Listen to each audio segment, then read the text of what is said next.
પ્રધાનમંત્રી ઇન્દિરા ગાંધીએ નાખેલી ઇમરજન્સી એટલે કટોકટીના જે 50 વર્ષ પૂરા થાય છે, આ કાળો દિવસ ને સતત અમે યાદ રાખીએ એવો દિવસ અમારા માટે રહ્યો હતો. મોડાસાના અનેક મહાનુભાવો અને ધરપકડ આ દિવસો કરવામાં આવેલી.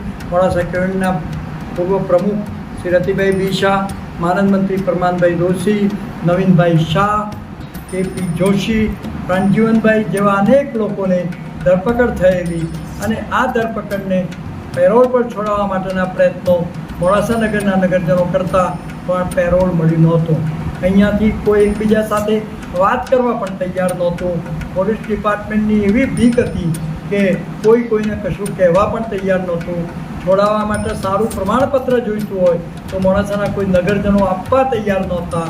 આવી ભયંકર કટોકટીમાં મોડાસાએ પસાર કર્યા છે અને એ કટોકટીમાં પણ એ લોકો સાબરમતી જેલમાં હિંમતપૂર્વક રહ્યા હતા, જાતે રસોઈ બનાવતા હતા અને એ ત્યાં ખૂબ સારી રીતે રહી અને એકતાનું સારું પ્રદર્શન કર્યું હતું. કેટલાક મિત્રોએ તેમાં પેરોલ માગવાની પણ ના પાડી હતી.